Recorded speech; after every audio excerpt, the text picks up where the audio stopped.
A millionaire was in a panic. His daughter wouldn't stop crying on the plane until a shy librarian did the unthinkable. Before we begin, let us know in the comments, what city are you watching from? And at the end, don't forget to rate this story from 0 to 10. Enjoy the story. The plane hadn't even taken off yet, and Nathaniel Vanderbilt was already on the verge of a breakdown. Zoe, his 2-year-old daughter, was crying like the world was ending, and nothing, absolutely nothing, seemed to work. He had tried a bottle, toys, made up songs, even massaging her little feet, but the crying only got louder. With every passing minute, the looks around him grew more and more impatient. The luxury of first class now seemed completely useless in the face of his inconsolable baby's cries. Nathaniel, CEO of one of Chicago's biggest tech companies, a man used to meetings with billion-dollar investors and high-stakes decisions, was now totally exhausted. "Please, Zoe, calm down," he whispered, trying to stay composed. But Zoe wasn't negotiating. She kicked, reached out her arms, tossed the pacifier far away. A flight attendant came over with a tense look. "Can I bring you something, Mr. Vanderbilt? Maybe an extra pillow?" "Only if that pillow comes with superpowers," he replied dryly. She forced a polite smile and walked away. In economy class, Kelly Evans was trying to focus on her book. But the crying, echoing all the way from first class to the front row of economy, made that impossible. She had boarded the flight from Austin to Chicago with a simple goal, to relax with a good read. But now, she was on the edge of losing her mind. Seeing that no one was doing anything, just sighing, whispering, or complaining, she felt strangely unsettled. She wasn't one to interfere. Never had been. But something about that crying hit her in a way she couldn't explain. Without thinking, she stood up and walked toward the curtain that separated the classes, took a deep breath, and stepped through. Nathaniel didn't even notice her approach. He was too busy trying to balance the baby in one arm while searching for the pacifier Zoe had thrown who knows where with the other. "Sorry to bother you," Kelly said, her voice shy. "Can I try to help?" Nathaniel looked at her, puzzled, as if trying to remember where he'd seen her before. I've tried everything," he replied. "She won't let anyone near her." "Sometimes it works better with someone who isn't the parent," Kelly insisted. "Mind if I try singing to her?" He hesitated for a second, then gave in, worn out. Kelly crouched down to Zoe's level without touching her. Zoe stopped squirming for a moment and looked at her with bright eyes still full of tears. Kelly gently picked her up and started to sing softly, a quiet, calming melody, like someone singing to the breeze. As she sang, she made slow motions behind the baby's head, drawing invisible circles of calm. Slowly, as if by magic, the crying began to fade. First, it turned into little sobs, then a sigh, and finally Zoe rested her head on Kelly's shoulder and fell asleep. Nathaniel stood there, speechless. What did you just do?" "A little trick my grandmother taught me," Kelly answered with a modest smile. He blinked, visibly relieved. "You're an angel disguised as a passenger." Kelly didn't reply. She just gently handed Zoe back to him. "Thank you," Nathaniel said quietly, almost moved. "You're welcome. Just keep your hold gentle. She trusts your arm now."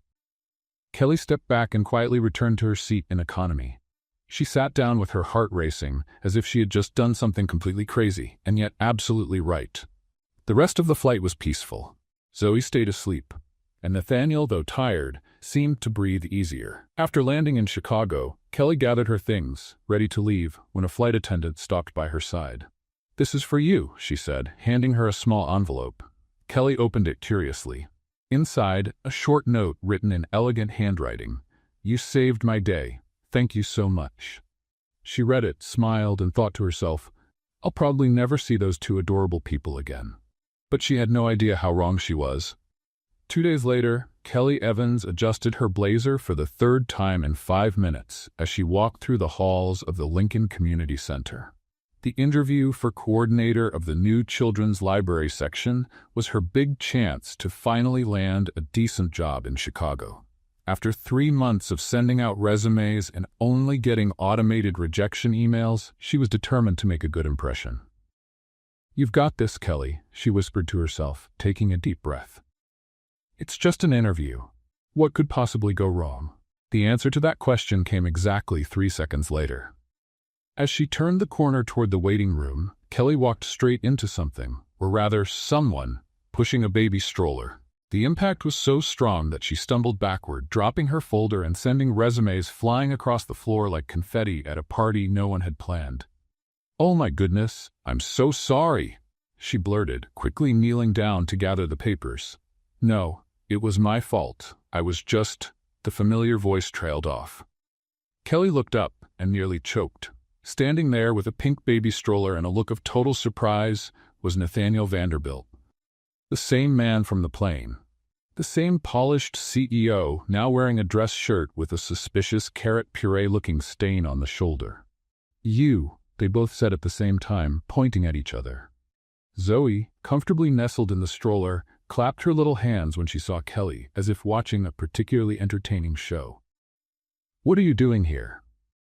Kelly asked, still half-crouched, holding a crumpled resume. "I could ask you the same thing," Nathaniel replied, running a nervous hand through his hair. "Are you following me?" "Following you? I didn't even know you existed until 2 days ago." Kelly stood up, clearly offended. "And even if I did, why would I follow someone who wears a suit to walk a baby on a Tuesday morning?" "This isn't a walk, Nathaniel paused, realizing how absurd the situation sounded. "Wait, why are you here?" "Job interview. Children's library coordinator. You?" Nathaniel opened his mouth to answer, but at that moment his shoulder bag, hanging from the stroller, suddenly came undone, spilling diapers, wet wipes, a baby bottle, and what looked like a jar of baby food across the reception floor. Kelly looked at the mess, then at Nathaniel, then at Zoe, who kept clapping like she was at the circus. "Seriously?" Kelly couldn't help but laugh. "You're the mystery investor who was supposed to meet the candidates today?" "How do you know about the investor?" Nathaniel asked, kneeling down to collect the diapers with the dignity of someone who just realized life has a very odd sense of humor. "Because the receptionist mentioned that one of the main project backers would be present," Kelly said, helping him gather the items, trying not to laugh at his mortified expression. "I just didn't imagine the backer would show up with his diaper team." "Very funny," Nathaniel grumbled, stuffing a wet wipe back in the bag. "And for your information, I didn't plan to bring Zoe. The nanny quit a week ago, and I'm handling everything myself." "A week?" Kelly stopped laughing. "You've been taking care of her all by yourself for a whole week?" "Technically, it's 6 days, 14 hours, and," he checked his watch, 42 minutes. "But who's counting?" Zoe chose that moment to reach her arms out toward Kelly, making that sweet little sound only babies make when they want something. "She wants to go with you," Nathaniel said, a mix of surprise and relief in his voice. "Hi, sweetheart." Kelly moved closer to the stroller, and Zoe immediately grabbed her finger tightly. "Have you been giving Daddy a hard time?" As if she understood the question, Zoe giggled and pointed at Nathaniel, who was still struggling to zip up the stubborn bag. "Looks like she's saying yes," Kelly laughed. "And honestly, I think she's right." "May I interrupt this lovely family moment?" A voice cut through the air. Kelly and Nathaniel turned to see a middle-aged woman holding a tablet, with a look like she'd just witnessed something that definitely wasn't in her schedule. "Mrs. Patterson." Nathaniel quickly stood up, trying to switch to professional mode. "This is Kelly Evans, one of the candidates." "I see that," the woman said, eyeing the mess on the floor, and then Kelly, who was still holding Zoe's hand. "Miss Evans, I'm sorry to say we'll have to reschedule your interview." "Reschedule?" Kelly's stomach sank. "Why?" "A minor issue in the meeting room. Ceiling leak." Mrs. Patterson sighed. "Could we move it to Thursday?" Kelly nodded, trying to hide her disappointment. 2 more days of waiting and uncertainty. "Perfect." Mrs. Patterson tapped something on her tablet. "Mr. Vanderbilt, can you also return Thursday for the formal interview?" "Of course," Nathaniel replied, then turned to Kelly. "Listen, since you've apparently saved my sanity twice in 3 days, how about a coffee? As a thank you." Kelly hesitated. There was something about this man that made her nervous, and not just because he was rich and powerful. It was the way he seemed genuinely lost when it came to caring for his daughter, yet tried so hard to get everything right. "I'm not sure," she began. "Please," Nathaniel said with a half-smile. "I need the company of someone who speaks in full sentences and doesn't drool on my shirt." Zoe picked that exact moment to drool on his shirt. Kelly burst out laughing. All right, she said, still laughing, but only because she's got perfect comedic timing. Great. Nathaniel looked genuinely relieved. I know a place nearby that's stroller-friendly and doesn't judge food stains on expensive clothes. How specific, Kelly said as she picked up her folder. Do you go to a lot of places like that? Lately, they're the only ones I go to, he admitted, pushing the stroller. My social life now revolves around nap schedules and places with diaper-changing tables. Welcome to the real world, Kelly laughed. It's not as glamorous, but it's more honest. As they walked together down the hallway, Kelly couldn't help but think how strange life was. 2 days ago, she was just an anonymous passenger trying to read in peace.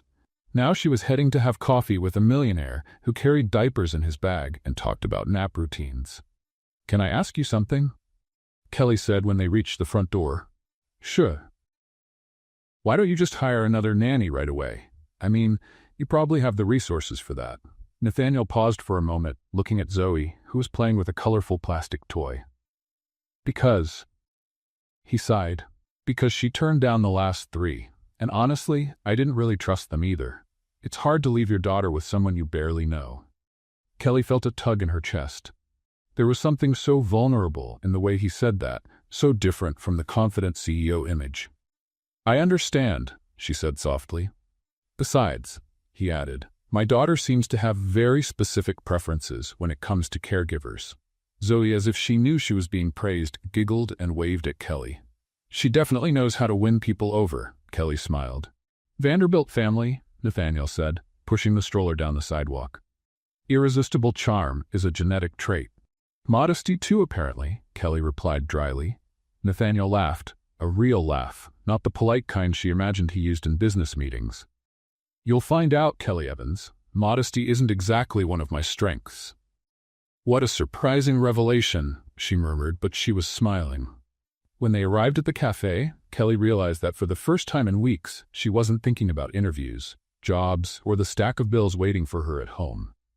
She was just present, in the moment, with this strange man and his sweet daughter who had somehow made her day a whole lot more interesting. And for some reason, it didn't scare her as much as it probably should. The next day, after handing out more resumes, Kelly was arriving at her apartment when she saw the envelope stuck to her door. For a moment, her heart jumped with hope. Maybe it was a positive response from a job interview. But when she tore it open, reality hit her like a bucket of cold water. Eviction notice. 15 days to vacate the property. Perfect, she muttered, leaning against the hallway wall. Just perfect. Kelly read the letter 3 times, as if the words might magically turn into something less catastrophic. 3 months behind on rent. She knew this day was coming, but she'd always managed to delay it with vague promises to the landlord about payments coming soon. 15 days, she repeated to herself as she climbed the stairs. In 15 days, I'll be living under a bridge, talking to pigeons and begging for coffee money. When she walked into the tiny apartment she called home, Kelly dropped onto the worn-out couch and looked around. There wasn't much to pack anyway. Her belongings could fit in 2 suitcases and a few cardboard boxes. What really worried her was where she'd go. Her family lived in Iowa, and going back there would mean admitting Chicago had been a huge mistake. Her friends were all just as broke, or living with 3 roommates in apartments the size of closets. Maybe I can negotiate with the landlord, she said out loud, though she knew full well that Mr. Henderson had the heart of a rock and the flexibility of a brick. The sound of her phone interrupted her worries. An email. Kelly opened it without much interest, expecting another automatic rejection. Dear Miss Evans, due to yesterday's inconvenience, we'd like to reschedule your interview for today at 2 p.m. Sincerely, Lincoln Community Library.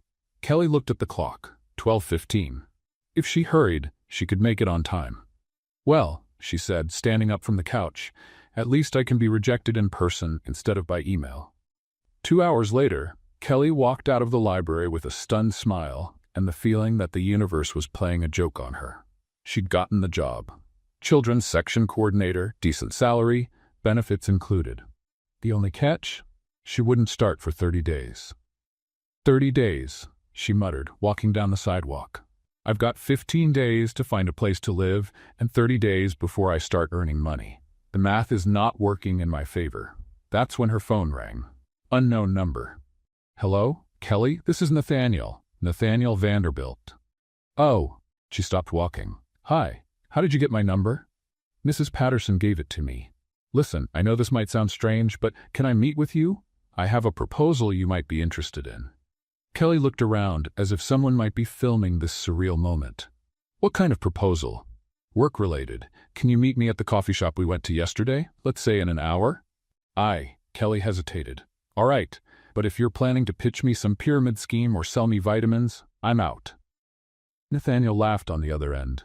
I promise, no vitamins involved. An hour later, Kelly met Nathaniel at the same coffee shop, this time without Zoe and with a nervous look she hadn't seen before. Where's your personal assistant? Kelly asked as she sat down. Zoe's with my secretary, Nathaniel said, running his hand through his hair. It's temporary, very temporary. Let me guess. Kelly leaned in. Your secretary didn't sign up for this. She's thinking of quitting, he admitted. Apparently, market analysis doesn't include diaper duty. Kelly laughed. I can imagine. So what's this mysterious proposal?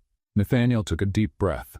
I heard you won't start at the library for 30 days, and I need help with Zoe, just temporary. 2 weeks at most, while I find a proper nanny. In return, I'll offer you a place to stay and fair pay. Kelly blinked several times. You want me to live in your house and take care of your daughter? She asked, making sure she heard correctly. When you say it like that, it sounds like a weird internet ad, Nathaniel admitted. But yes, that's basically it. Kelly looked at him like she was trying to solve a very complicated puzzle. And why do you think I'd agree to this? Because, Nathaniel leaned forward, you managed to get my daughter to stop crying in 5 minutes, and you seem to be the only person she actually likes, besides me. And you?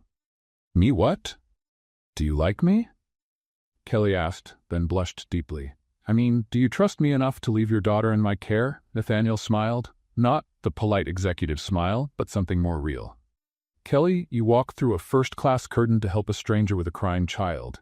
You didn't ask for anything in return. That tells me more about your character than any reference ever could. Kelly thought about it. On one hand, it was completely crazy. On the other, she was about to be evicted and didn't have many options. 2 weeks? 2 weeks. And I'd have my own room? You'd have your own wing, Nathaniel replied. The house is big. All right, Kelly said at last. But if Zoe decides she doesn't like me anymore, the deal's off. Fair. And if you decide I'm a terrible stand-in nanny, not gonna happen. How can you be so sure? Because Nathaniel reached out to shake on it. My daughter has excellent judgment. The next day, Kelly stood in front of a house that looked like it came out of an architecture magazine. Perfect lawn, a 3-car garage, and a fountain, an actual fountain, right at the entrance. He wasn't kidding about the house being big, she murmured, carrying her 2 suitcases. Nathaniel opened the door before she even rang the bell. Welcome to organized chaos, he said, grabbing one of her bags. Zoe has decided today is the day to reject all food that isn't mashed potatoes. Great, Kelly said with a nervous laugh. The first dinner was, without a doubt, a comedy of errors. Kelly was so nervous she spilled a full glass of water all over the marble kitchen floor. Nathaniel tried to be the perfect host, but Zoe had other plans. Just as he bent down to clean up the water, she flung a spoonful of mashed potatoes straight onto his Italian suit. Zoe, he exclaimed, looking down at the orange stain on his chest. Kelly burst out laughing. She couldn't help it. The whole scene was just so absurd. Her on the floor trying to mop up the water with paper napkins, him with mashed potatoes dripping down his tie, and Zoe clapping her hands like she had just seen the best show of her life. Nathaniel looked at Kelly laughing, then at Zoe clapping, and finally started laughing too. A genuine, contagious laugh that filled the elegant kitchen. Welcome to the most dysfunctional family in Chicago, Kelly said between laughs. Hey, Nathaniel protested, still chuckling. We're just creatively disorganized. That night, after bath time and several failed attempts to put Zoe to bed, the little one refused to stay in her crib. She cried every time Nathaniel tried to lay her down, reaching her arms toward Kelly and only calming down when she was in her arms. I'm sorry. Nathaniel said, clearly exhausted. She's never been like this before. It's okay, Kelly said, rocking Zoe gently and humming quietly. Sometimes changes make kids feel uncertain. Nathaniel watched silently as Zoe slowly relaxed in Kelly's arms, her eyes gradually closing. There was something about that scene, Kelly softly humming, Zoe finally at peace, the soft light from the lamp casting a warm glow, that made something tighten in his chest. "Thank you," he whispered when Kelly finally managed to lay Zoe in the crib without waking her. "You're welcome," Kelly whispered back. "Good night, Nathaniel." "Good night, Kelly." As Kelly was almost to her bedroom door, her phone rang. She looked at the screen and made a face. "Mom?" she answered, trying to keep her voice low. "Kelly, honey, I have wonderful news. I'm coming to visit tomorrow. Send me your address." Kelly closed her eyes and leaned against the wall. "Mom, tomorrow's not a great day." "Nonsense. I already bought the ticket. I arrive at 2 in the afternoon. I can't wait to see your little apartment." The call ended before Kelly could object. She stood in the hallway, staring at the phone like it was something from another planet. "Little apartment," she muttered. "That's going to be interesting to explain." A few minutes later, Kelly sent her mother Nathaniel's address. Now she just had to figure out how to explain to her mom that she was living with a millionaire and taking care of a child who wasn't hers. "One thing at a time, Kelly," she whispered to herself. "One thing at a time." The next day, Kelly was tidying up her room when she heard the doorbell. She ran to the window and saw a taxi parked in front of the mansion. A woman with gray hair and a purse the size of a small suitcase was paying the driver. "My mom," Kelly whispered, feeling panic rise. She really came. Kelly rushed down the stairs, finding Nathaniel in the living room with Zoe in his arms, both looking curious about the commotion. "My mom's here," Kelly announced, trying to fix her hair. "I tried to cancel, but she—" The doorbell rang again, longer this time. "Just breathe," Nathaniel said calmly. "We'll just explain everything." "You don't know my mother," Kelly muttered as she walked to the door. "She has her own theories about everything." Kelly opened the door and was immediately pulled into a hug that smelled like floral perfume and motherly determination. "Kelly? My darling?" Mrs. Evans stepped back, holding her daughter's face. "You look different. Are you eating well?" "Hi, Mom," Kelly said with a forced smile. "What a surprise to see you here." "Surprise? I told you I was coming." Mrs. Evans looked over Kelly's shoulder and her eyes went wide. "Oh my goodness, Kelly, you didn't tell me you had a boyfriend." Kelly turned to see Nathaniel standing at the entrance of the living room, still holding Zoe, his face a mix of politeness and panic. "Mom, no, he's not." "And you have a baby," Mrs. Evans practically shouted, walking into the house without waiting for an invitation. "Kelly Marie Evans, when were you going to tell me I'm a grandmother? I know it's been over a year since we saw each other, but you could have said something. I would have brought presents for my granddaughter." "Mrs. Evans," Nathaniel stepped forward, trying to stay composed. "There's been a misunderstanding. I'm Nathaniel Vanderbilt, and this is my daughter Zoe. Kelly is just—" "Nathaniel," Mrs. Evans interrupted, reaching out her hand with energy. "What a strong name. And just look at this house. Kelly, you didn't tell me you had found yourself a man with money." Kelly buried her face in her hands. "Mom, please let me explain." "There's no need to explain anything, dear," Mrs. Evans said, winking at Nathaniel. "Young man, I hope your intentions with my daughter are serious. She may seem shy, but she's got a strong personality when she wants to." I'm sure," Nathaniel replied, completely lost. Zoe chose that moment to stretch her little arms toward Kelly, babbling happily. "Look at that!" Mrs. Evans clapped her hands. "The baby recognizes her mommy. How precious!" "Mom, she's not mine," Kelly said quickly, picking Zoe up. "Mom, please sit down. I'll explain everything." 20 minutes later, after a confusing explanation involving dramatic hand gestures from Kelly and polite attempts at clarification from Nathaniel, Mrs. Evans finally got the picture. "More or less."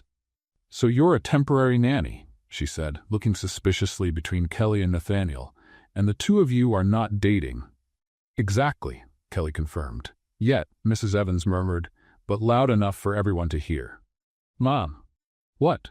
I'm just pointing out that you look at each other in a very interesting way." Nathaniel cleared his throat, clearly uncomfortable. "Maybe I should start dinner." "Great idea." Mrs. Evans stood up. "I'll help. I've always wanted to see a millionaire's kitchen." Dinner was a cinematic-level disaster.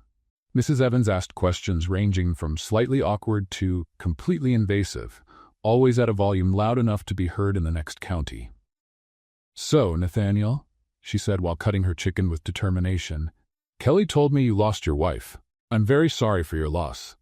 "Thank you," Nathaniel answered quietly. "How long has it been?" "Mom," Kelly warned. 2 years, Nathaniel replied. "Ah, so you're past the official mourning period," Mrs. Evans announced.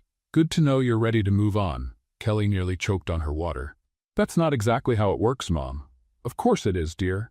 I read in Modern Living magazine that 2 years is the ideal time to recover from a loss and be ready for a new relationship." Nathaniel stopped eating entirely. "And Kelly's always been great with kids," Mrs. Evans continued, completely unaware of the discomfort she was causing. "When she was little, she looked after every baby in the neighborhood. She has a natural maternal instinct." "I can confirm that," Nathaniel said, looking at Kelly with something she couldn't quite read. "See?" Mrs. Evans turned to her daughter. "He already sees your good qualities. That's a good sign." Kelly buried her face in her hands again. "Mom, you're embarrassing everyone." "Nonsense. I'm just being friendly."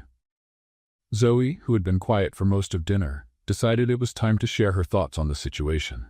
She banged her little spoon on the table and let out a high-pitched squeal of joy. "See?" Mrs. Evans beamed. "Even the baby agrees with me." After what felt like hours, Mrs. Evans finally announced it was time to go back to her hotel. Kelly walked her to the taxi, promising to visit the next day. "He's a good man, Kelly," her mother said, adjusting her purse. "And it's obvious you like each other." "Mom, we barely know each other." "Nonsense. I saw the way you looked at each other during dinner, and the way he looks at you when he thinks no one's watching." She shook her head. "Reminds me of the way your father used to look at me." Kelly felt something tighten in her chest. "Mom? Just don't let fear get in the way, sweetheart. Sometimes the best things in life show up when we least expect them." After the taxi drove off, Kelly returned home and found Nathaniel in the kitchen, washing dishes with a thoughtful look on his face. "I'm so sorry," she said immediately. "My mom can be a lot." "She's interesting," Nathaniel smiled gently, "and clearly cares about you a great deal." "Sometimes I think she cares too much," Kelly said, grabbing a dish towel to help, "especially when it comes to my non-existent love life." "Non-existent?" Kelly blushed. "Well, not exactly non-existent, more like complicated, or non-existent because of the complications." Nathaniel chuckled softly. "I understand completely." They worked in silence for a few minutes, an oddly intimate atmosphere settling between them. Kelly realized that, despite the chaos at dinner, something had shifted. Her mom's awkward questions had sparked a conversation they might never have had otherwise. "Nathaniel," Kelly said at last, drying the final plate, "can I ask about Zoe's mom?" He stopped washing the pan, his hands still in the soapy water. "Sarah," he said softly. "Her name was Sarah. You don't have to talk about it if you don't want to." "Actually," he turned off the faucet and faced her. "I think I need to. No one's ever asked. Everyone acts like she never existed." Kelly set the dish towel on the counter and waited. "She died during childbirth," Nathaniel said, his voice barely a whisper. "Complications no one saw coming. One minute she was holding my hand, laughing about the name we chose for Zoe, and the next—" His voice broke. Without thinking, Kelly reached out and touched his hand. "I'm so sorry. I didn't know how to take care of a baby," he went on, staring at their hands. "I didn't know how to be a father on my own. I thought if I hired the best nannies, provided the best of everything, it would be enough. But Zoe rejected everyone. Until you showed up." Kelly felt her eyes fill with tears. "You're doing a wonderful job. Anyone can see how much you love her." "Sometimes I'm afraid it's not enough," Nathaniel admitted. And for the first time since Kelly met him, his voice trembled. "That she'll grow up missing something I can never give her." "Nathaniel," Kelly squeezed his hand, "love is enough. And you have plenty of love to give." That's when the tears came. Quiet tears that ran down Nathaniel's face, speaking of 2 years of buried pain, of sleepless nights wondering if he was doing everything wrong, of a loss he had never fully allowed himself to process. Kelly didn't say a word. She just stayed there, holding his hand, letting him feel what he needed to feel. When he finally composed himself, they moved to the back porch. The night was clear, stars visible even with the city lights. "Thank you," Nathaniel said, sitting beside her on the wooden swing. "For what?" "For letting me talk about her. For not trying to comfort me with cliches." "We all need to talk about the people we love," Kelly replied, "even when they're no longer here." They sat in silence for a while, the swing gently moving. Kelly was aware of every breath he took, the way the porch light cast shadows across his face, the way his presence made her feel safe and vulnerable all at once. "Kelly," Nathaniel finally said. "Yes?" "I'm glad you walked through that curtain on the plane," she smiled. "So am I." "Well, I think it's late. I'll head to my room."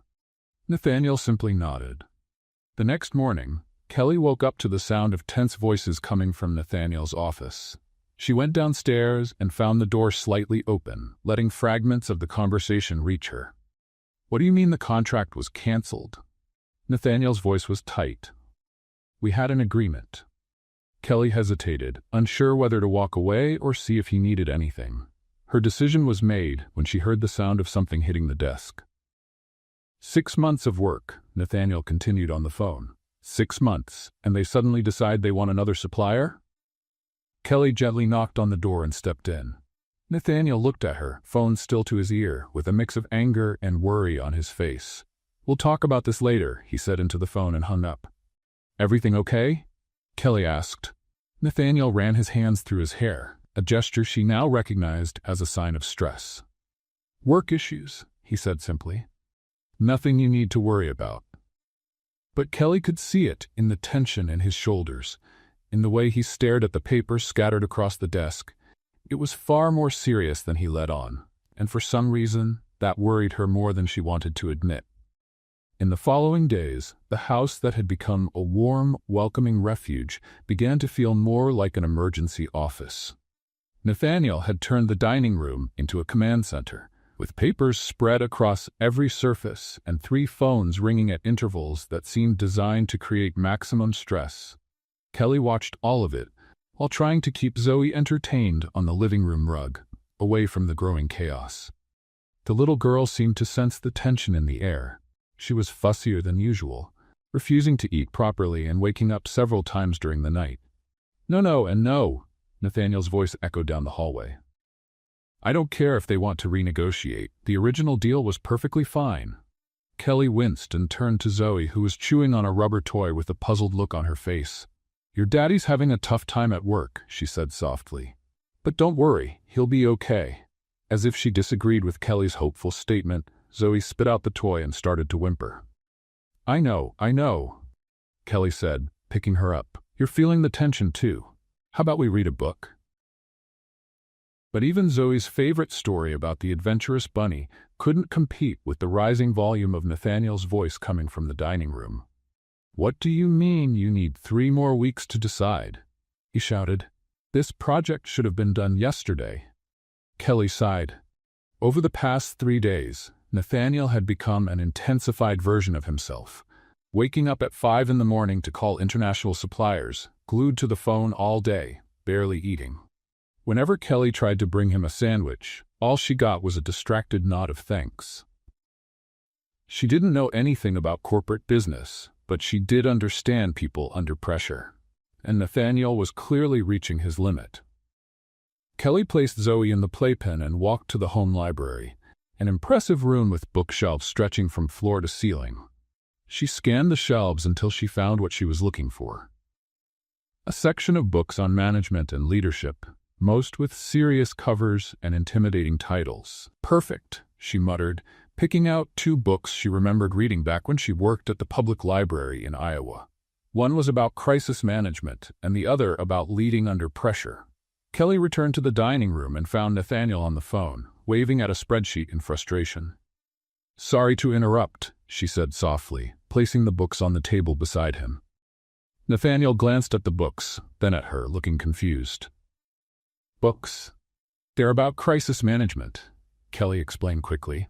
"I read them when I was studying library science. There might be some helpful strategies in them." "Kelly?" Nathaniel said, covering the phone with his hand. "I appreciate the thought, but I don't have time to read children's stories about business right now."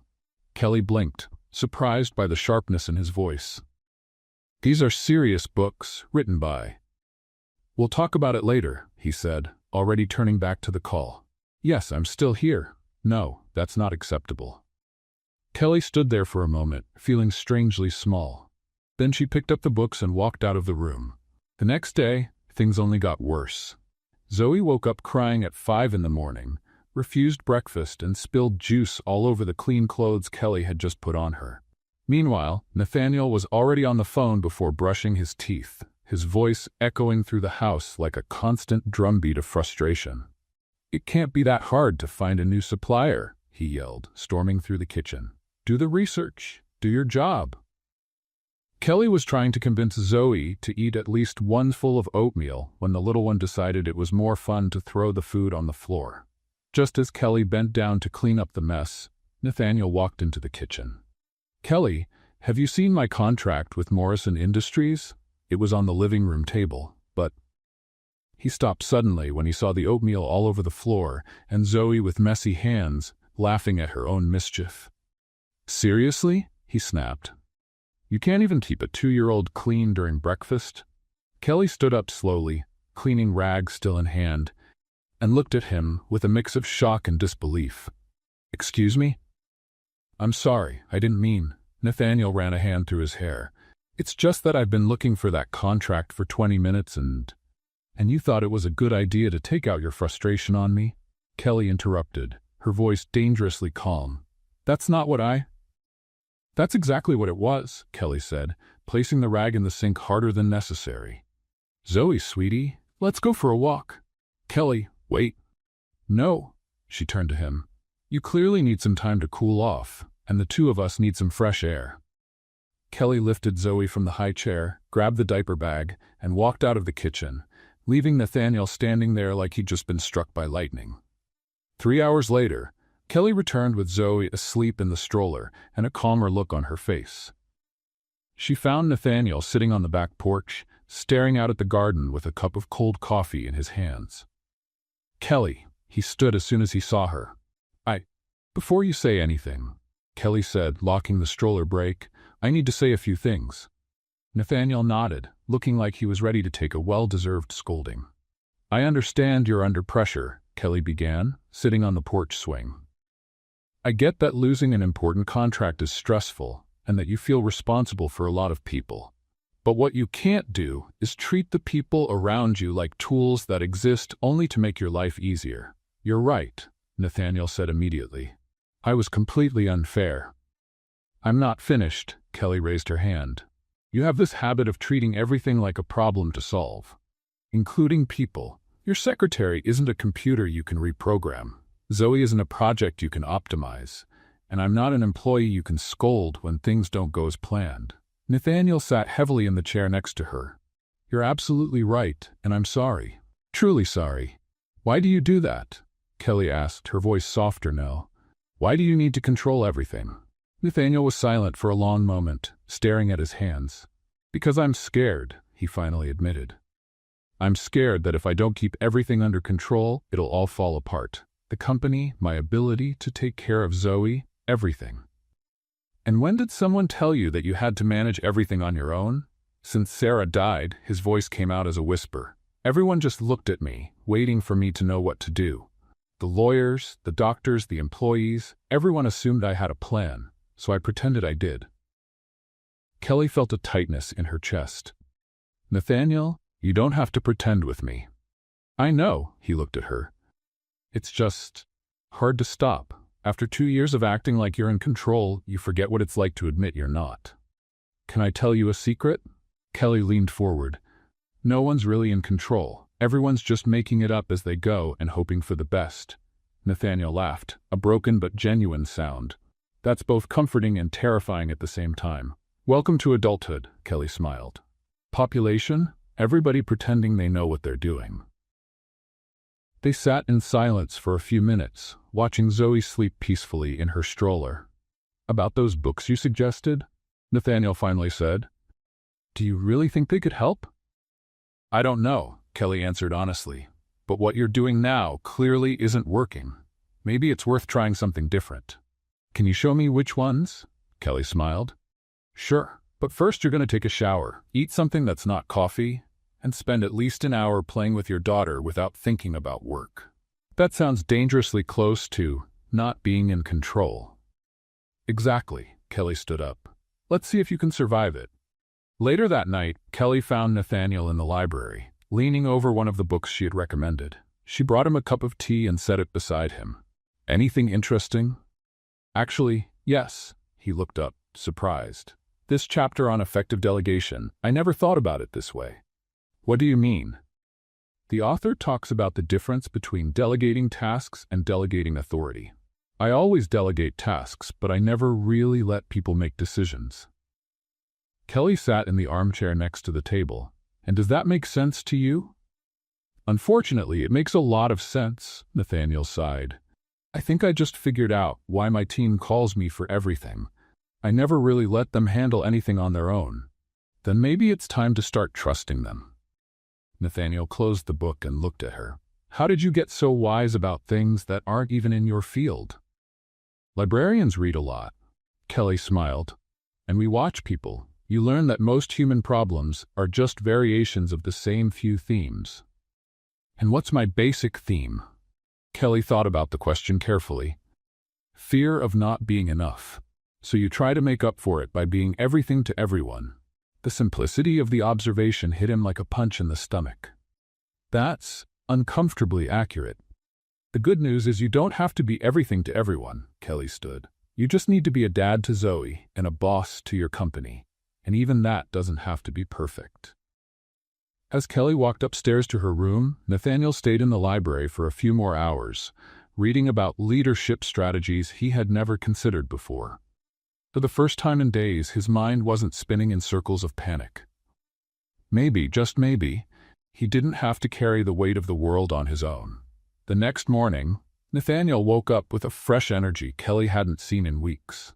He was in the kitchen by 7 a.m., wearing a perfectly pressed dress shirt and holding a cup of coffee like it was a victory trophy. Good morning, he greeted Kelly with a smile. The new nanny, Miss Kimberly, arrives at 9. She has an excellent resume, great references, and experience with difficult children. Kelly, still in her pajamas with hair that looked like it had been through a blender, raised one eyebrow at him. Difficult child? Zoe's not difficult, Kelly said. She's just selective. Exactly, Nathaniel said, picking up a piece of toast. And Kimberly is an expert with selective children. Kelly poured herself some coffee, trying to ignore the strange feeling in her stomach. This was what she wanted, wasn't it? For Nathaniel to find a proper nanny so she could get back to her own life?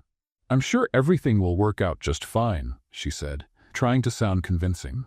At exactly 9 o'clock, the doorbell rang. Kelly was upstairs changing Zoe when she heard voices at the entrance. Curious, she stepped closer to the staircase and got a look at the new nanny. Miss Kimberly was everything Kelly wasn't. Tall, elegant, with perfectly styled blonde hair and a posture that practically shouted professional efficiency. She wore a navy blue suit that looked like it came straight out of a guidebook on how to dress to impress wealthy parents, and carried a leather folder that probably cost more than Kelly's old apartment rent. Kelly came down the stairs with Zoe in her arms, who immediately buried her face in Kelly's neck at the sight of the stranger.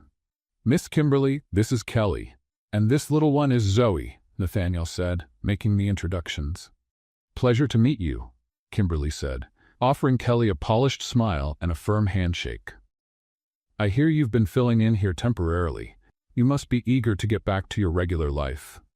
Kelly shook her hand, trying to figure out whether there was a hint of sarcasm in that comment.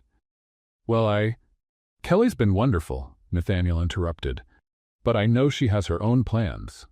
Zoe chose that exact moment to peek at Kimberly from over Kelly's shoulder, eyeing the new candidate with the seriousness of a judge at a beauty pageant. Hello, Zoe, Kimberly said with carefully measured enthusiasm.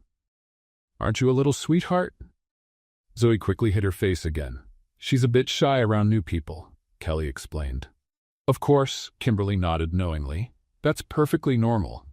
In a few hours, we'll be best friends, right, Zoe? Zoe didn't respond, but Kelly could feel her holding onto her shirt a little tighter. The first 30 minutes went surprisingly well.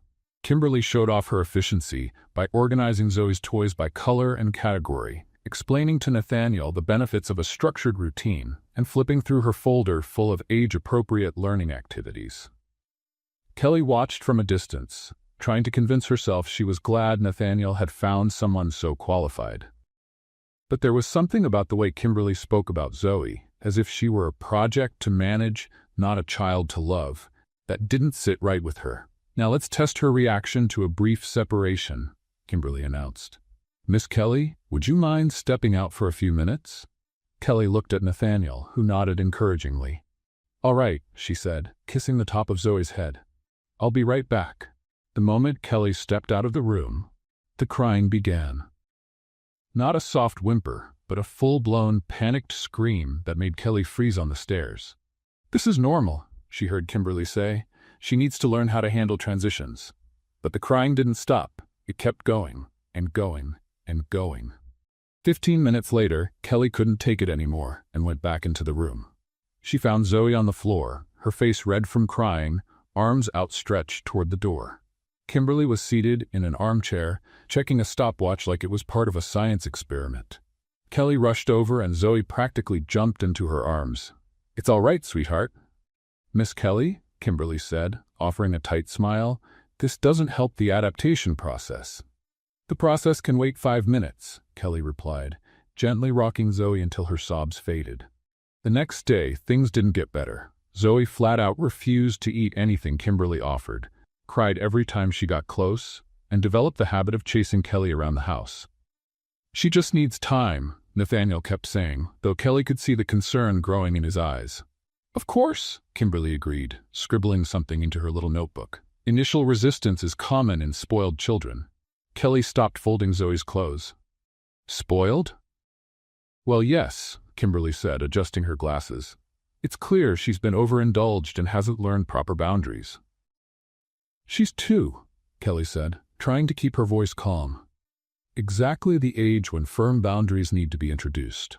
Kelly looked at Zoe, who was playing quietly on the floor, and wondered if she and Kimberly were even talking about the same child. The next afternoon, while Kelly was in her room organizing a few things, she heard a soft knock at the door. She opened it to find Zoe standing there, arms raised, with a look that clearly said, "Please get me out of this situation." "Hi, sweetheart," Kelly said as she picked her up. "What are you doing here?" "Mama," Zoe said, pointing down the hallway, as if explaining that she had escaped from a particularly unpleasant situation. Kelly carried Zoe over to the bedroom window, where they could see Kimberly in the garden, talking on the phone with an exasperated look on her face. "Looks like you two aren't getting along very well," Kelly murmured. "Mama," Zoe agreed, resting her head on Kelly's shoulder. The next day, the conflict finally reached its limit. Kelly was in the kitchen preparing an afternoon snack when she heard raised voices coming from the living room. "No, Zoe," Kimberly's voice was clearly irritated. "You can't just reject all healthy food." Kelly walked closer to the doorway and saw Zoe sitting on the floor, arms crossed, staring at Kimberly with a defiant expression that would have been impressive on a 10-year-old, let alone a 2-year-old. "Zoe, you're going to eat this carrot or we're going to have to talk about consequences," Kimberly went on. Zoe pushed the plate away. "This child is impossible," Kimberly sighed, turning and noticing Kelly at the door. "Miss Kelly, could you please explain to Zoe that tantrums are not acceptable?" "Actually," Kelly stepped into the room, "I think she's just expressing her preferences." "Preferences?" Kimberly repeated as if the word were a foreign concept. "She's 2 years old. She eats what the adults decide she should eat." "Or," Kelly said, crouching down to Zoe's level, "we could ask what kind of snack she'd like today." "That's exactly the kind of permissiveness that leads to manipulative behavior," Kimberly said, crossing her arms. Kelly felt a warm rush rise in her chest. Manipulative behavior? It's obvious she's learned to get what she wants by creating a scene. She's a spoiled and manipulative child. The silence that followed was broken only by the sound of the front door opening. Nathaniel had arrived home from work, and from the sound of his quick steps he had heard at least part of the conversation. "What's going on here?" he asked as he entered the room. "I was just explaining to Miss Kelly the importance of—" Kimberly started. She called Zoe spoiled and manipulative. Kelly cut in, picking the little girl up. Nathaniel went very quiet. Very quiet. She said, "What?" "Mr. Vanderbilt, I was simply pointing out that." Kimberly tried to explain. "Leave," Nathaniel said, his voice dangerously calm. "Excuse me, leave my house, now." "Mr. Vanderbilt, if I may explain." "There's nothing to explain," he said, his voice rising slightly. "No one calls my daughter manipulative. Get your things and go." Kimberly looked from Nathaniel to Kelly, then to Zoe, as if trying to understand how things had escalated so quickly. "Very well," she said, adjusting her briefcase with wounded dignity. "But you'll see that excessive spoiling is not real love. And you'll learn that judging a 2-year-old isn't professionalism," Nathaniel replied, opening the living room door meaningfully. After Kimberly left, a strange silence fell over the room. Zoe, who had watched the whole scene with wide eyes, suddenly smiled and clapped her hands as if she'd just watched a particularly entertaining performance. "Well," Kelly said finally, "that was something." Nathaniel ran his hands through his hair. "Kelly, I need to ask you a favor." "Of course. Would you stay? Permanently? As Zoe's nanny?" Kelly looked at him, then at Zoe, who was still smiling in her arms. "Nathaniel, I'm supposed to start at the library in 5 days. I'll pay 3 times the library salary," he said quickly. "And you can keep living here. Your own wing, remember?" Kelly thought for a moment. It was a generous offer. Very generous, but it would mean giving up the library job and the plans she had made for her life. "It's a tempting offer," she said at last. "So you'll stay?" Kelly looked at Zoe, who chose that moment to plant a loud, exaggerated kiss on her cheek, making them both laugh. "All right," Kelly sighed. "I'll call the library tomorrow." "Really?" "Really, but if you hire another Kimberly, I'm running out the door." "No more nannies," Nathaniel promised. "Only you." That night, after putting Zoe to bed, Kelly found Nathaniel in the kitchen, pouring 2 glasses of wine. "To celebrate," he said, handing her one. "Celebrate what? The fact that I gave up my career plans to be a full-time nanny?" "To celebrate that my daughter finally has someone who truly understands her," he replied, raising his glass. They clinked their glasses gently, and Kelly realized she was standing closer to him than necessary. Close enough to notice he was wearing expensive cologne. Close enough to see the small wrinkles around his eyes when he smiled. "Kelly," Nathaniel said, placing his glass on the counter. "Yes?" "Thank you for staying, for caring for her as if she were." "As if she were mine," Kelly finished softly. He nodded, and suddenly the space between them seemed filled with an electricity Kelly didn't quite know how to interpret. Nathaniel leaned in slightly toward her, and she realized she wasn't moving away. "Kelly," he whispered. "Yes?" But before either of them could decide what to do at that moment, a sharp cry echoed through the baby monitor. "Zoe," they said at the same time, quickly stepping apart. "I'll go," Kelly said, already heading for the stairs. "Kelly," Nathaniel called. She turned. "Good night." "Good night, Nathaniel." As she climbed the stairs to comfort Zoe, Kelly couldn't stop thinking about the moment that had almost happened in the kitchen. And more troubling, the fact that a part of her wished Zoe hadn't woken up. Some things were more complicated than they seemed, and her new job as a nanny was quickly becoming one of them. In the weeks that followed, something remarkable happened in Nathaniel Vanderbilt's life. He began putting into practice the strategies from the books Kelly had recommended, and the results were surprisingly positive. Instead of micromanaging every decision, he started giving his team real authority. When a supplier canceled a contract, instead of panicking, he gathered his staff and simply said, "You know what to do. I trust you." The effect was almost magical. His secretary stopped thinking about quitting. His team began solving problems without bombarding him with frantic phone calls. And to his surprise, the company didn't just recover. It started thriving in ways he hadn't seen in years. "You seem different," Kelly said one morning, finding him in the kitchen making pancakes.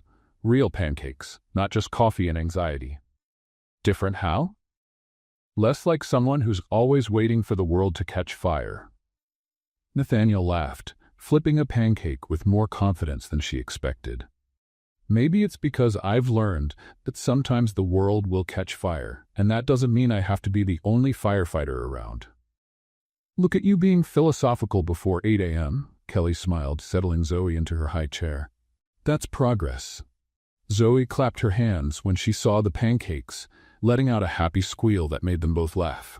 "Actually," Kelly said, pouring orange juice, "I was thinking maybe it's time for us to get out of the house a little. When's the last time you two went to a park?" Nathaniel paused mid-pour, the batter still dripping from the ladle. "A park?" "Yes. You know, grass, trees, kids running around, very popular among people with small children." "I know what a park is," he said, sounding slightly offended. "It's just that, well, I've never thought about taking Zoe to one." "Why not?" Nathaniel thought for a moment as he stacked the pancakes on a plate. "I suppose I always saw parks as places where things could go wrong. Zoe might get hurt, or eat sand, or have fun, get exercise, and have normal childhood experiences." "That too," he admitted with a smile. "All right, let's try this park thing." 2 hours later, they were at Millennium Park with a picnic basket Kelly had packed, and Zoe wearing a little yellow dress that made her look like a tiny ray of sunshine. "See?"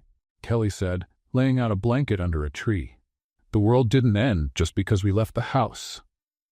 "The day's still young," Nathaniel muttered, but he was smiling. Zoe, who had been quiet during the short walk to their perfect spot, suddenly lit up at the sight of other kids playing nearby. She pointed toward the playground, babbling something that sounded like a mix of go and now. "Looks like someone has an opinion about our plans," Kelly laughed. "All right, little one." Nathaniel stood up and held out his arms to Zoe. "Let's explore." What followed were 2 of the most enjoyable hours either of them had had in a long time. Zoe discovered that sand was fascinating to dig in, that slides were exciting, and that ice cream, bought from a street vendor, was clearly the best invention ever. The problem with the ice cream became clear about 10 minutes after they bought it, when Zoe decided it was more fun to smear the treat all over her clothes than actually eat it. "No, Zoe?" Kelly said, trying to wipe the little girl's face with a napkin. "Ice cream goes in your mouth, not on your dress." But Zoe had other ideas. She laughed and rubbed her sticky hands through her hair, turning her blonde curls into what looked like an abstract artwork made of strawberry and vanilla. "Well," Nathaniel said, taking pictures with his phone, "at least she's having fun." "Says the man who won't be giving her a bath later," Kelly replied. But she was laughing too. The scene became even funnier when Zoe, apparently tired of standing still to be cleaned up, decided to make a run for the playground. Kelly jumped up to follow her but didn't notice that the blanket was caught under the picnic basket. The result was a spectacular stumble that left her sitting in the grass with a completely stunned expression. "Very graceful," she muttered to herself, pulling leaves out of her hair. Nathaniel couldn't hold it in.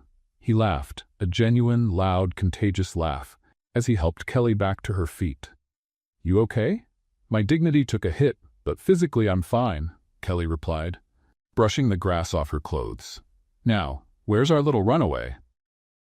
They found Zoe at the slide, still sticky with ice cream but glowing with joy. Nathaniel kept snapping pictures. Zoe on the swing, Kelly gently pushing her. Zoe feeding ducks at the pond, with more bread landing in the water than reaching the ducks. The 3 of them lying on the blanket, looking up at the sky and imagining shapes in the clouds. "That one looks like an elephant." Kelly pointed to one especially fluffy cloud. "I see a giant bunny," Nathaniel disagreed. "Papa," Zoe chimed in, pointing to a completely different cloud. "She's clearly right," Kelly laughed. "That's definitely a papa." When they got back home in the late afternoon, they were all tired, a little messy, and oddly happy. Zoe had fallen asleep in the stroller on the walk back, with traces of ice cream still behind her ears. "That was," Nathaniel began, carrying the empty picnic basket. "Chaotic, messy, completely unlike anything you'd usually plan?" "Perfect," he finished. "I was going to say perfect." Kelly smiled, feeling something warm spread through her chest. "Dinner?" "Leave it to me," Nathaniel said confidently. "I can cook." "Are you sure? Because I've got numbers for at least 3 takeout places." "Absolutely sure," he interrupted. "How hard can it be?" 45 minutes later, Kelly was sitting on the kitchen floor, laughing until tears ran down her face, while Nathaniel tried to wave away the smoke pouring from the oven. "I said I could cook," he said, looking at what used to be lasagna. "I didn't say I was good at it." "It's artistic charcoal," Kelly managed to say through her laughter. "Very modern." "Very burnt," Nathaniel corrected. joining her on the floor. Pizza? Pizza, she agreed. While they waited for the delivery, they stayed on the kitchen floor, Zoe playing between them with colorful blocks. And Kelly realized that this simple, unglamorous moment was the closest she had ever felt to being home. Kelly?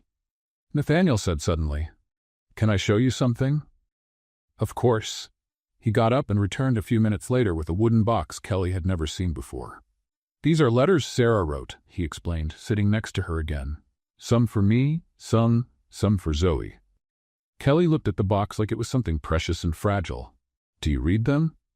The ones to me, yes, sometimes. But there's one she wrote for Zoe to open when she's older, and I've never been able to read it. Why not? Nathaniel was quiet for a moment, watching Zoe stack her blocks with serious focus.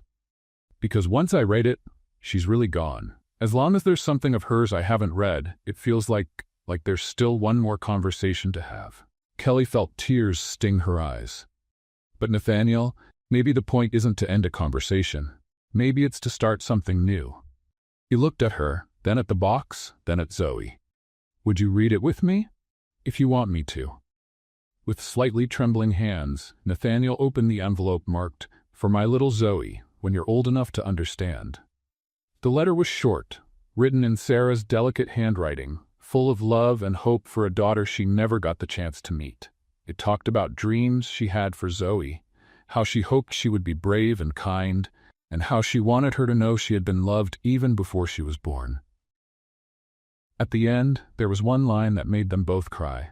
And I hope your daddy finds someone wonderful to love you both the way you deserve. Nathaniel, Kelly whispered, her words barely audible. She knew, he said, his voice thick. Somehow, she knew. Kelly reached out and took his hand, gently interlacing their fingers. She wanted you to be happy. And I do. He turned to look at her.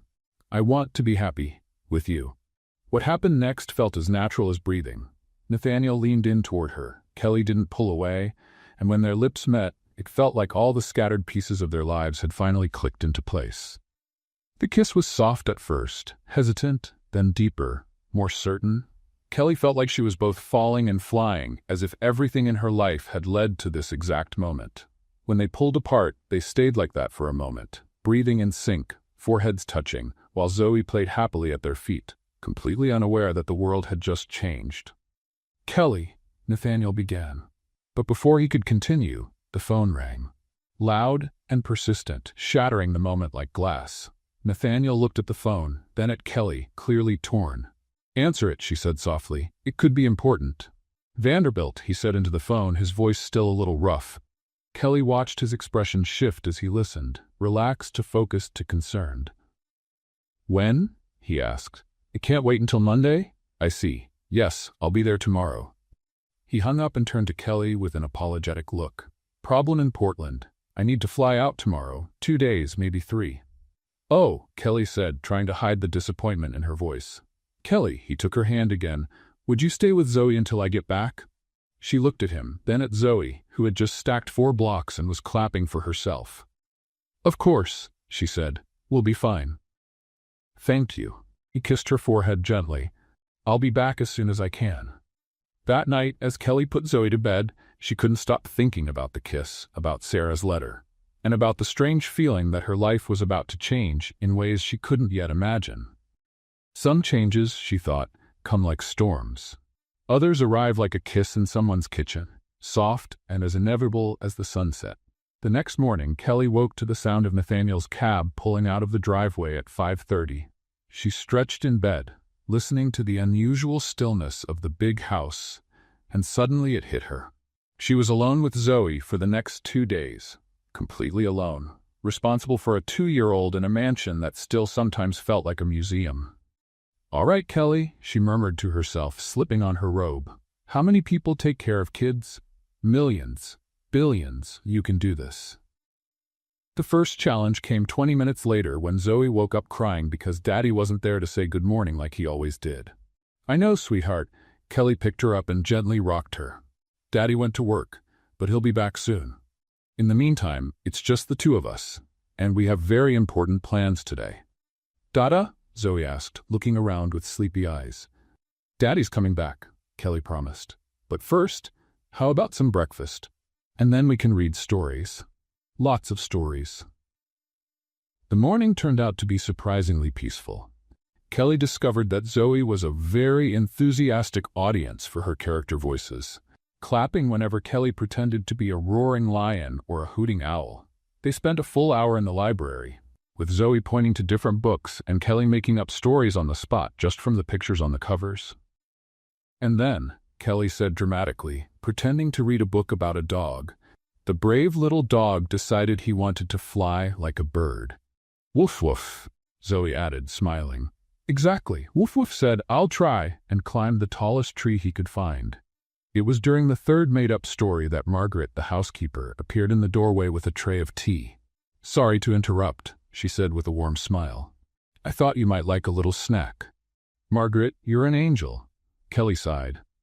I was just wondering how I was going to manage lunch without leaving Zoe alone. Miss Kelly?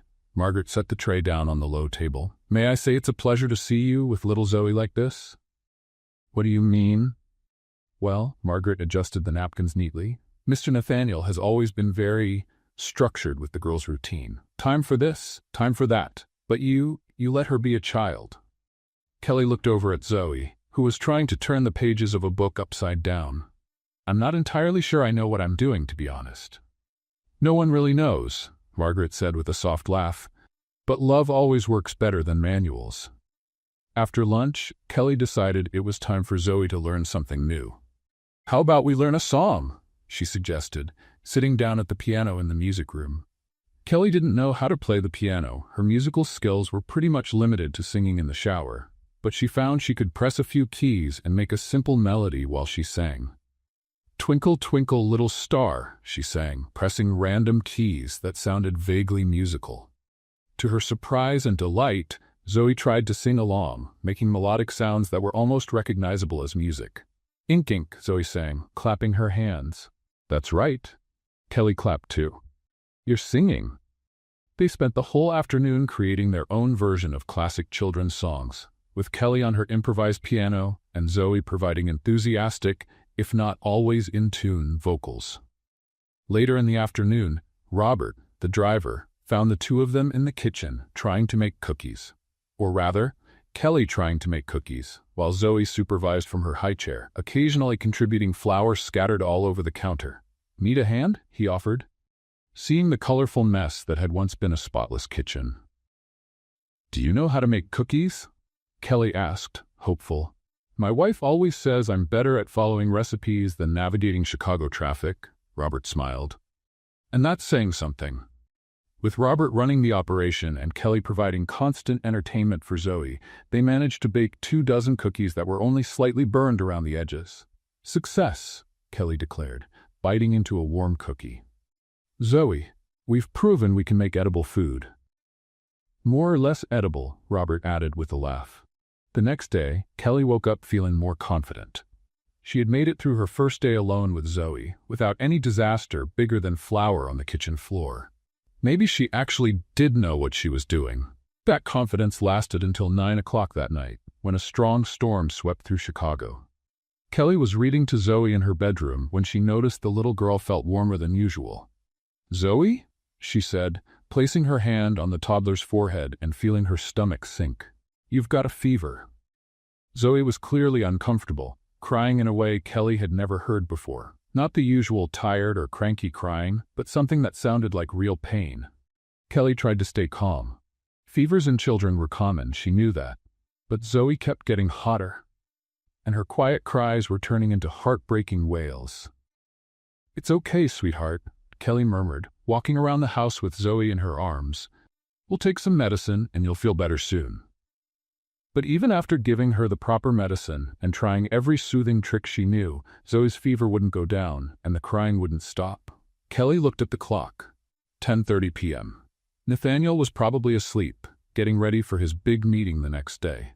She hesitated for a full 5 minutes before dialing his number. Kelly? His voice came on, instantly alert. What's going on? Zoe has a fever, Kelly said, trying to keep her voice steady. A high one. I gave her medicine, but she won't stop crying and she feels really hot. How long has it been? An hour, maybe an hour and a half. She heard movement on the other end, Nathaniel getting dressed by the sound of it. "I'm coming home." "Nathaniel, you don't have to. It's just a fever. I can handle it." "Kelly," his voice was firm but kind, "you two are more important than any meeting. I'm leaving now. I'll be there in 2 hours." While she waited, Kelly kept walking around the house with Zoe, singing softly, trying anything to calm her down. Margaret came out in her pajamas and robe, offering help and moral support. Robert even showed up, ready to drive them to the hospital if needed. "You don't all have to stay up," Kelly said, overwhelmed. "Miss Kelly," Margaret said firmly, "this family looks after each other, and you're part of this family now." 2 hours later, Kelly heard the sound of a car pulling up quickly in the driveway. Nathaniel rushed through the front door, still in a wrinkled suit, his hair a mess. "How is she?" he asked, holding out his arms right away. "About the same," Kelly said, handing Zoe over and noticing how the little girl calmed slightly at the familiar touch. "Her temperature's still high, but it hasn't gone up anymore." Nathaniel held Zoe close against his chest, whispering soft words as he gently felt her forehead. "Hey there, little one," he murmured. "Daddy's here. You're okay now?" Kelly watched the way he held Zoe, the way his voice softened into something gentle and protective, and she felt a tightness in her chest. He had left an important business meeting, possibly the one that could save the contract they had lost, to come home because his daughter was sick. 2 hours later, Zoe's fever finally went down. She was sleeping peacefully in Nathaniel's arms, breathing softly, her skin finally back to normal temperature. "Thank you," Nathaniel said quietly, looking at Kelly, "for taking care of her, for calling me, for everything. You don't have to thank me for doing my job." "This isn't just your job," he said, his voice serious. This is you caring for her like she was your own." Kelly felt her eyes sting with tears. "I do care. Probably more than I should." The next day, after Zoe woke up completely recovered and full of energy as if nothing had happened, Nathaniel found Kelly on the porch, sipping coffee and looking out at the garden. "May I sit?"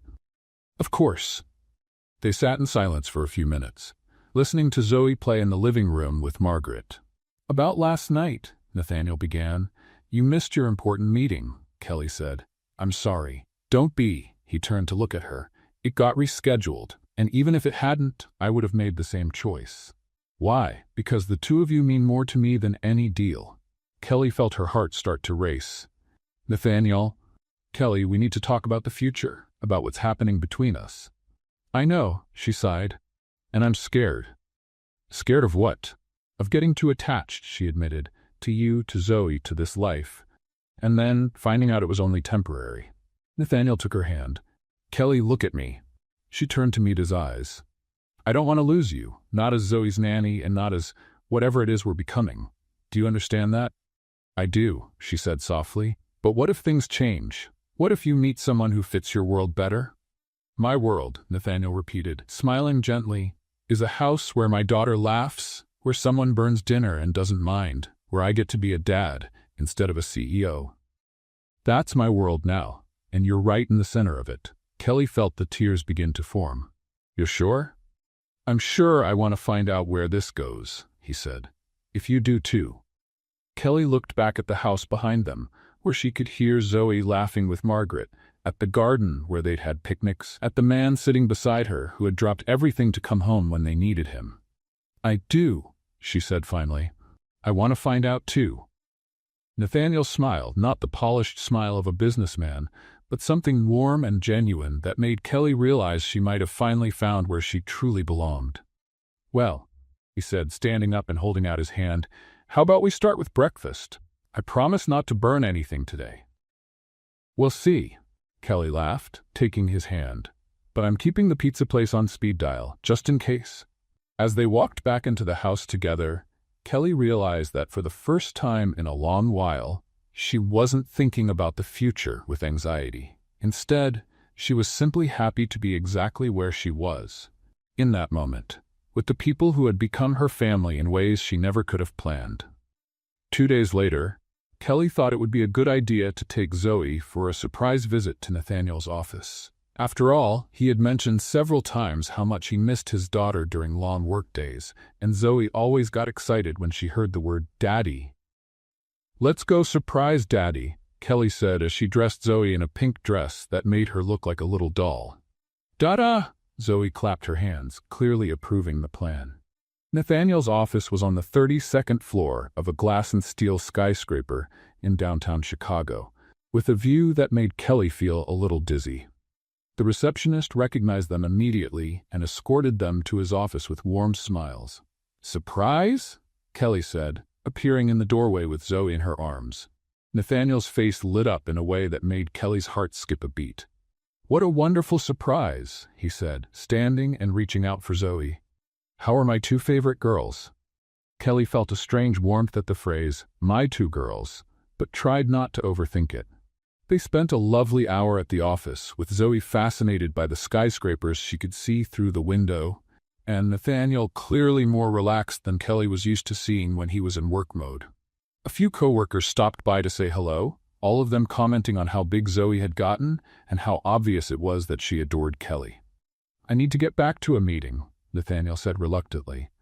"But how about dinner out tonight? The three of us?" "Sounds perfect," Kelly smiled. "We'll let you get back to work." Kelly was waiting for the elevator with Zoe when she heard familiar voices coming from the hallway nearby. Two women in suits, apparently executives, were talking as they walked. "Is that his new girlfriend?" one of them was asking. "I think so," the other replied. "Pretty, but she seems kind of ordinary." Kelly stopped pressing the elevator button, curious despite herself. "Well, you know, Nathaniel," the first voice continued. "He always gets involved temporarily with employees, then disappears. Remember the marketing assistant? And that HR consultant?" "That's right," the second woman laughed. "He has a pattern. A few weeks of romance, then he goes back to being his usual cold CEO self. I bet this one won't last 2 months. Kelly felt her blood run cold. The elevator arrived with a ding, but she could barely move to step inside. "Mama?" Zoe asked, noticing the sudden change in Kelly's mood. "It's okay, sweetheart," Kelly whispered, but her mind was racing. Employees. He had a pattern. Temporary romance. All the way home, the words echoed in Kelly's head. "Is that what I am? Just another woman in a string of temporary flings? The nanny who happened to be convenient for something more?" Kelly tried to convince herself that the women were just gossiping, that they didn't really know anything. But the doubt had been planted, and it grew like a poisonous weed. At dinner that night, Kelly was quieter than usual. Nathaniel, who had come home cheerful and talking about weekend plans, gradually realized something was wrong. "Are you okay?" he asked. After several attempts at conversation received nothing more than one-word replies. "I'm fine," Kelly said, pushing her food around on the plate.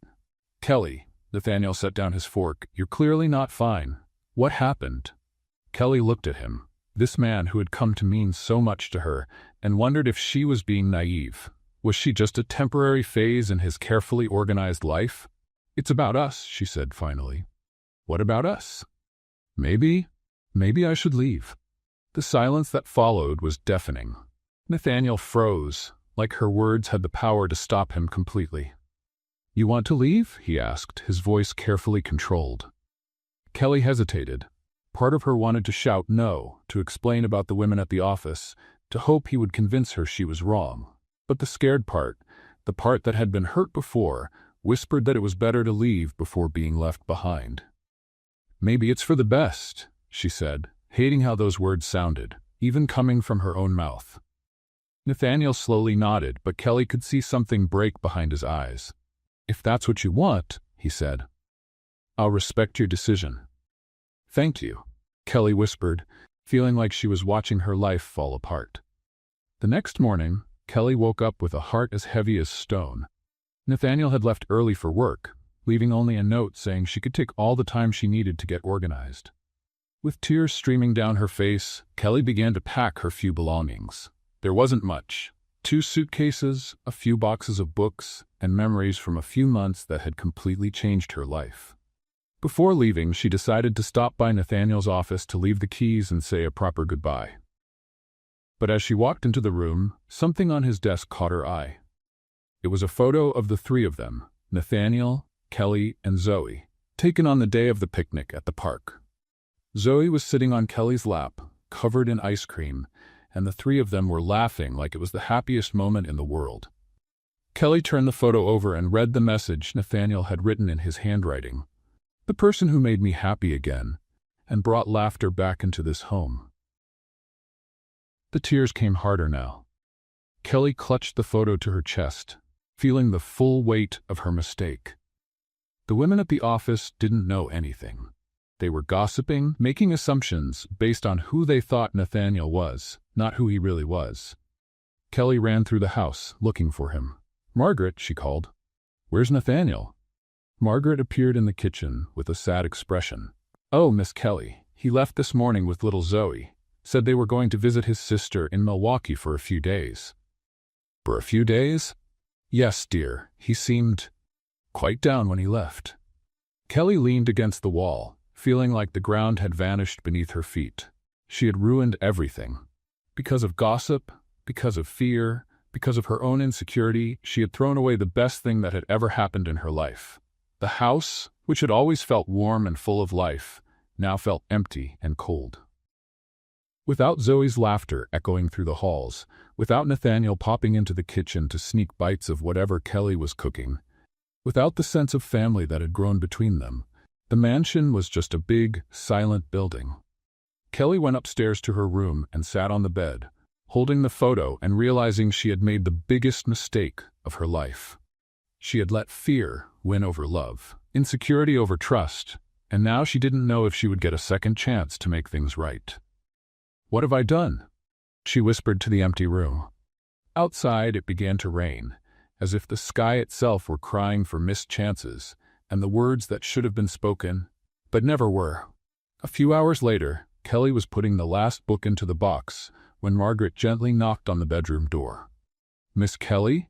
The housekeeper stepped in with an envelope in her hands. "Mr. Nathaniel left this for you before he left." Kelly took the envelope with trembling hands. Her name was written in Nathaniel's familiar handwriting, and for a moment she hesitated to open it, afraid of what she might find inside. The letter was long, handwritten on company stationery, but the words were deeply personal. "Kelly, I don't know why you decided to leave, but I respect your choice. Maybe I misread the signs. Maybe I assumed things I shouldn't have. But I need you to know a few things before we go our separate ways. I fell in love with the way you care for Zoe, not out of duty, but as if she were the most precious treasure in the world. I fell in love with the way you laugh quietly when you think no one is watching, like you're keeping small joys to yourself. I fell in love with the books you carry everywhere, the quiet wisdom you share without realizing, the courage it took for you to walk through that first-class curtain on the plane and change our lives forever. I never planned for this. After Sarah, I thought my heart was permanently shut. But then you arrived, with your genuine laughter and your made-up stories, and suddenly, my house was alive again. I can't imagine the future without you. I can't imagine Zoe growing up without your silly songs and your park adventures. I can't imagine my life without someone who makes me want to be a better man, a better father. If you feel the same, if there's even a chance that we're throwing away something real, I'm at my sister's house in Houston. The address is on the back. If you don't come, I'll understand, and I'll always be grateful for the months you made our house feel like a home. With all my love, Nathaniel. P.S. Zoe keeps asking for her mama. I think she understood something I took too long to realize. Kelly finished reading the letter with tears streaming down her face. She turned the page and found an address in Houston, just 5 hours away by bus. Margaret, who had waited patiently by the door, stepped closer. "Miss Kelly, may I say something?" Kelly nodded, still holding the letter. "In 20 years working for Mr. Nathaniel, I've never seen him as happy as he was these past few months. And little Zoe, she bloomed with you here. Sometimes the best things come disguised as complications." Kelly looked at the letter, then at her packed suitcases, then at the photos still in her hands. "Margaret, do you think it's too late to fix this?" "Dear," Margaret smiled, "it's never too late for true love." The next day, Kelly stood at the Chicago bus station, wearing a simple navy blue dress and carrying a small suitcase. In her other hand, she held a children's book about a family of ducks she'd picked up on the way. It felt fitting for a new story waiting to begin. The bus ride to Houston was the longest of her life. Kelly shifted between hope and fear, imagining what she would say when she arrived, whether Nathaniel would be happy to see her or if he had already changed his mind. When she finally arrived at the address, Kelly stood on the sidewalk for a full 5 minutes, gathering her courage. The house was smaller than the mansion in Chicago, cozier, with a front yard where she could see a small child playing. "Zoe! Mama!" Zoe shouted the moment she saw Kelly, dropping her toys and running toward her with her little arms stretched out. Kelly knelt down and hugged Zoe tightly, feeling like an important part of herself had just fallen back into place. "Hi, my little one," she whispered. "I missed you." "Kelly?" She looked up and saw Nathaniel standing on the porch, a surprised expression on his face, and something that looked like hope. Kelly stood up, still holding Zoe, and walked over to him. Without saying a word, she handed him the children's book. "I think it's time to start a new story," she said, her voice slightly trembling. Nathaniel stepped down from the porch and wrapped both her and Zoe in an embrace. "I missed you so much," he whispered against her hair.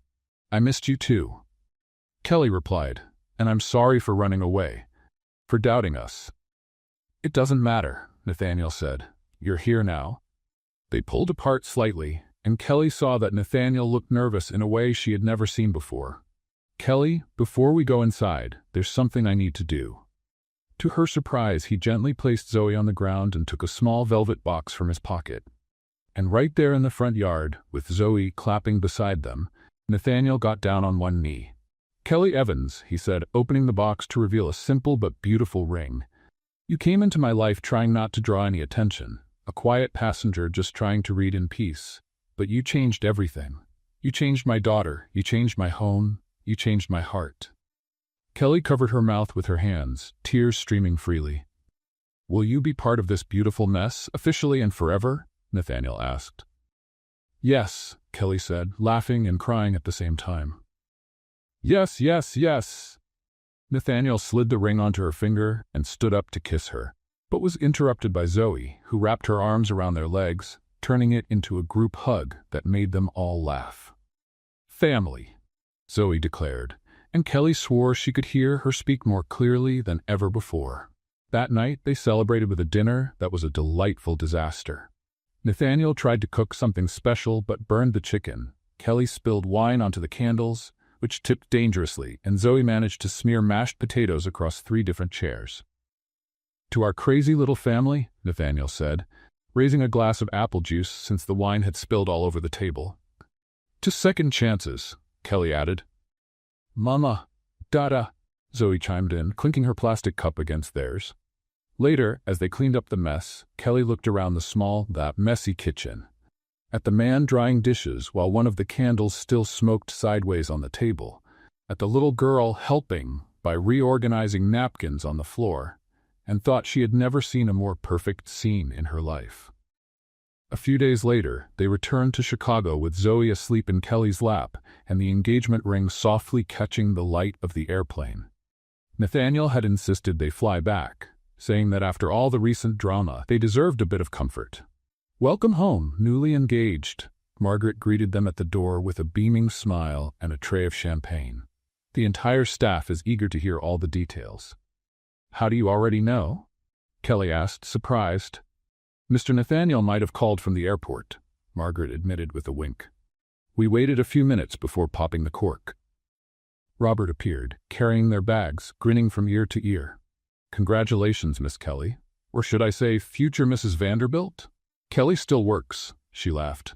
"At least until I get used to the idea." After putting Zoe down for a nap, Kelly and Nathaniel settled into the study for the most important call of the day. Kelly's mom appeared on the screen with an expectant look. "Mom," Kelly began, trying to stay composed, "we have some news." "You finally admitted you're dating?" Mrs. Evans asked bluntly.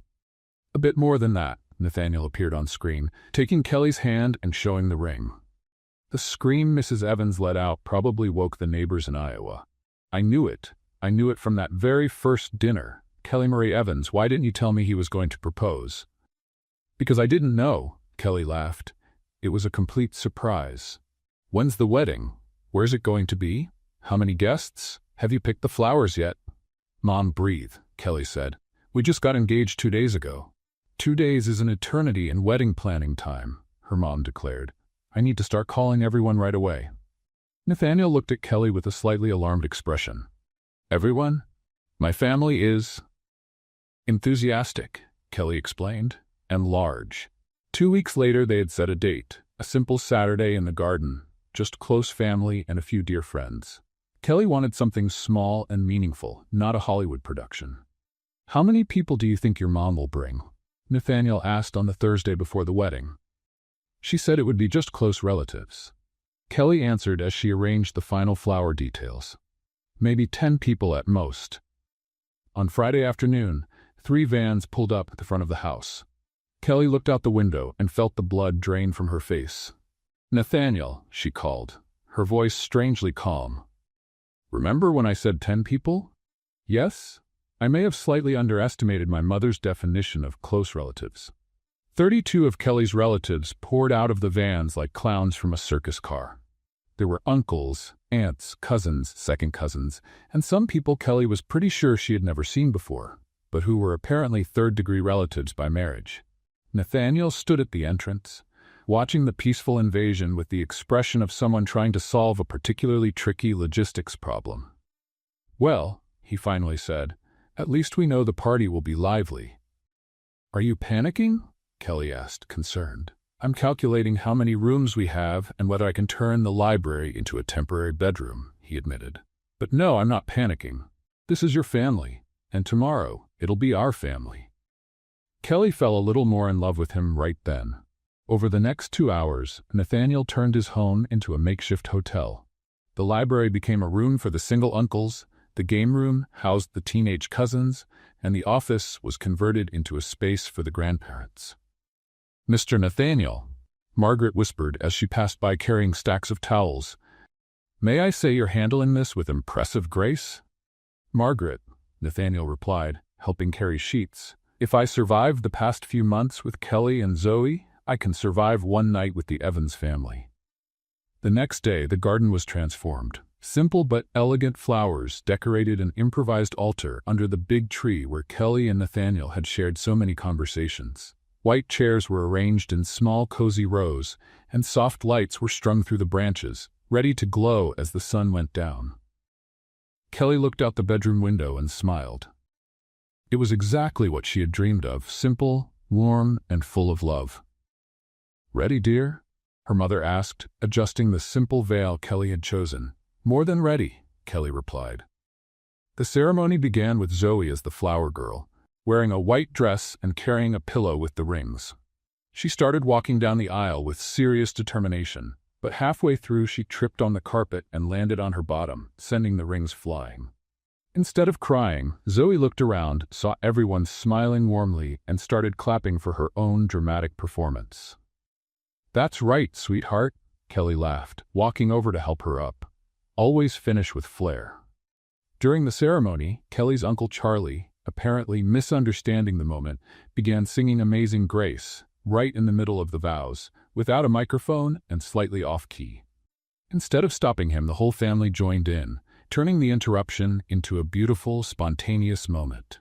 When it was time for the vows, Kelly held Nathaniel's hands and looked into his eyes. Nathaniel, she began, her voice steady but full of emotion, you've shown me that courage isn't about shouting, but about walking through curtains. That family isn't perfection, it's acceptance. That love doesn't fix everything, but it makes everything possible. Kelly, Nathaniel replied, his voice thick with emotion, you taught me not to fix everything, but to feel everything. You showed me that messes can be beautiful, that control is an illusion, and that sometimes the best things in life show up disguised as complications. The kiss that followed was sweet, gentle, and interrupted only by Zoe running up to hug both their legs, creating a moment Kelly knew she'd never forget. Family, Zoe announced, and this time, Kelly was sure everyone heard it. The celebration that followed was exactly the kind of organized chaos Kelly had learned to love.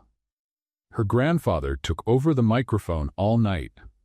Uncle Jimmy managed to eat half the cake before the toast, and 3 different cousins spilled wine on their clothes during the speeches. But when Kelly danced with Nathaniel in the garden under the soft lights, With Zoe sleeping in Margaret's arms and her loud, crazy family singing off-key in the background, she knew she wouldn't change a thing. "No regrets?"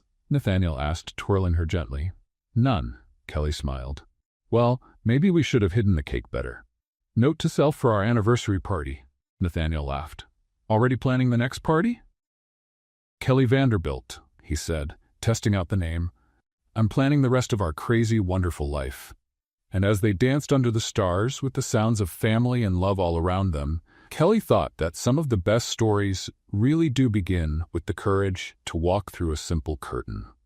What did you think of Kelly and Nathaniel's story? Let us know in the comments. Rate this story from 0 to 10. What's your score? Subscribe to the channel and turn on the bell to follow all our stories. And don't forget to check out more touching stories right here on the end screen.